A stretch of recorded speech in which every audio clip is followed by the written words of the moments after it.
Poème 355. Moustique. En ville, tous m'appelaient Moustique. J'étais un percheron, sage et athlétique, et vos enfants m'aimaient, me trouvant magnifique. À chaque arrêt, s'approchant de l'attelage, ils riaient à tapoter ma croupe, à caresser ma crinière, pareil à une houppe. Ainsi, ma vie s'est écoulée, mon maître à le servir, harnaché en plein cagnard, jusqu'à presque défaillir, jusqu'à ce matin d'août où, vil et excédé, il me mit au rebut. Pourquoi nulle gratitude envers un compagnon, même fourbu? Exécutant docile, bien qu'il n'eût jamais à trop me houspiller, entre guillemets, pour me faire avancer sur l'avenue, dans le flux des voitures soutenues, je sentais qu'il aurait bien aimé, mais, de crainte d'être blâmé, qu'il se retenait. Je n'étais, à ses yeux, au fil des étés, qu'un esclave à sa botte, n'ayant guère la cote. Dieu, que j'ai transpiré pendant des ans à tirer, sans jamais rechigner à mes devoirs assignés, son antédiluvienne carriole bourrée d'un tas de guignols, des touristes. Ils quadrillaient la ville sans nullement s'ennuyer, sans remuer d'un poil leur gros cul, soucieux de saturer d'émoi leur vécu. Smartphone, dernier cri bien en main, a mitraillé gouailleur le long du chemin tout et n'importe quoi, sans chercher à connaître ces lieux façonnés par l'histoire, qui les fit jadis naître, ignares patentés, dans leur tenue vulgaire et provocante, offense au code vestimentaire de la culture ambiante, adeptes du moindre effort, assis sur les banquettes, à s'imaginer leurs vacances devoir être une fête où les dollars sont rois, ils ne songeaient qu'à jouir, indifférents aux bêtes dans mon cas. Voilà pourquoi aucun d'eux ne s'inquiétait que je parcours les boulevards exploités durement, de l'aube jusqu'au soir, sans nul repos, près du square, sous un brûlant soleil d'enfer, au seul rythme de mes fers, sans brouter de fourrage. Quels épuisants voyages à rêver parfois de galop et aussi d'un peu d'eau. À rigoler et boire, à ne voir se succéder de leurs perchoirs que façades et balcons et gens trop vite classés, guère engageants, faute leur singulier et attachant passé de vouloir le connaître, hélas trop pressés, comment une seule seconde auraient-ils pu, pusillanimes et rieurs, et d'eux-mêmes trop imbus, s'apitoyer sur moi? Même pas ce dimanche où, épuisé, je me suis affalé sur l'asphalte par l'âge et l'effort trop usé. C'est alors qu'au milieu des badauds qui m'observaient à terre, autour de moi pour prendre un selfie en se donnant des airs, j'ai d'emblée discerné à ta colère de cocher qui, sans cesse, tirait sur la bride de mon harnais avec tant de rudesse que, si je ne me bougeais pas, tu en viendrais vite à me fouetter. D'instinct, en un sursaut, de suite, je me suis relevé avant que tu ne me cravaches, pressentant cependant qu'à faillir à ma tâche, comme je l'avais fait, dans ton fort intérieur, mon sort était scellé à ton regard tueur. En ville, tous m'appelaient Moustique. J'étais un percheron sage et athlétique, et vos enfants m'aimaient, me trouvant magnifique. À chaque arrêt, s'approchant de l'attelage, ils riaient à tapoter ma croupe, à caresser ma crinière, pareille à une houppe.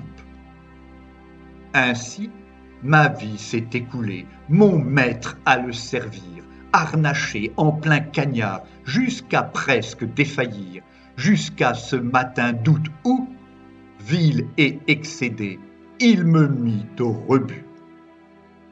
Pourquoi nulle gratitude envers un compagnon, même fourbu? Au terme d'un âpre périple, sans boire ni manger, secoué sans ménagement sur des routes sinueuses, en vain avançant ou reculant pour me soustraire au noir enfermement d'un vent sale et puant, brinque-ballant constamment, plein d'effroi, à trop étouffé dans la canicule d'été, faute d'ouverture, à peine ai-je aperçu, hébété, la lumière, qu'à coups d'aiguillons électriques, des charges puissantes qui m'allaient véridiques jusqu'au cœur, ils m'ont mené vers des locaux qui empestaient la mort au relent de boyaux. À entendre, par ailleurs, ces hennissements terribles que nous autres poussons seulement quand des situations extrêmes, quand la vie même est en jeu, j'ai réalisé dans l'instant mon cruel dilemme. C'était l'heure. D'autant que, transporté par le vent du nord, parvenait à mes narines l'odeur féreuse du sang, encore et encore. Pour fuir ces brutes épaisses et ce lieu mortifère, j'ai eu beau me cabrer et ruer, ils m'ont tiré de force dans une cage où je savais devoir là sombrer. Étroite à dessein, elle m'empêchait de bouger lorsque je vis un gars en surplomb du piège plaqué entre mes deux oreilles, malgré mes ruades, un objet maniable et long. Soudain, dans une douleur aiguë, atroce et foudroyante qui traversa mes chairs, concomitante à un bruit sec et bref, dans mon crâne, j'ai senti une chose s'enfoncer, pénétrante et percutante, m'assommant à ce point qu'à chanceler sur mes jarrets, je me suis effondré. C'est alors qu'une trappe s'est ouverte, me faisant basculer les quatre fers en l'air, au comble de l'infortune, aux pieds d'un homme en habit blanc, couvert de taches rouges.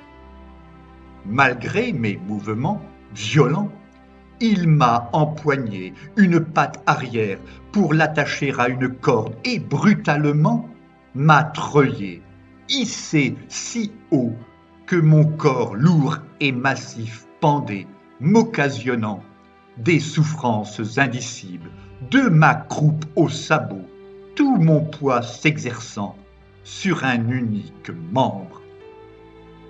À la violence de cette pratique barbare, j'ai repris connaissance, voyant s'écouler sur le sol des filets de sang jamais taris. Têtes en bas, tous suspendus, à saigner mes semblables sur la chaîne d'abattage, la veine jugulaire sectionnée d'un seul coup de poignard, en panique et en nage, j'ai redressé le cou en quête d'un horizon moins triste.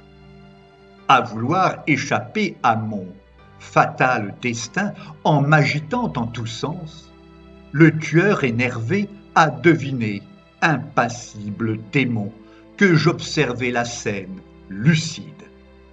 Alors, avant de m'achever, pour que je ne puisse plus rien voir, il m'a crevé les yeux avec une pointe enfoncée très profond, froid et résolu. Plus tard, quand vint mon tour, me débattant encore vivement, d'un coup de tranchoir, il m'a coupé la carotide, libérant des flots rouges. Ainsi, avant de m'abîmer dans le noir, ai-je vécu les affres d'une lente ignominieuse agonie. Voilà donc notre avenir, à nous autres, vos animaux de compagnie. Égorgés vivants, finir hachés dans vos plats, loin des nôtres. En ville, tous m'appelaient moustique. J'étais un percheron, sage et athlétique, et vos enfants m'aimaient, me trouvant magnifique. À chaque arrêt, s'approchant de l'attelage, ils riaient à tapoter ma croupe, à caresser ma crinière, pareille à une houppe. Ainsi, ma vie s'est écoulée, mon maître à le servir, harnaché en plein cagnard, jusqu'à presque défaillir, jusqu'à ce matin d'août où, vil et excédé, il me mit au rebut. Pourquoi nulle gratitude envers un compagnon, même fourbu? Parce que, dans l'histoire des hommes, égocentriques en somme, guerriers, rapaces, jamais sagaces, cette question, voyons, demeurera toujours sans aucune réponse. Car, à devoir chaque jour lutter et trahir, ils renoncent à bâtir avec leurs scélérates mains un monde nouveau, enfin plus humain. Fable tragique écrite par Philippe Parrot entre le 27 octobre et le 2 novembre 2018.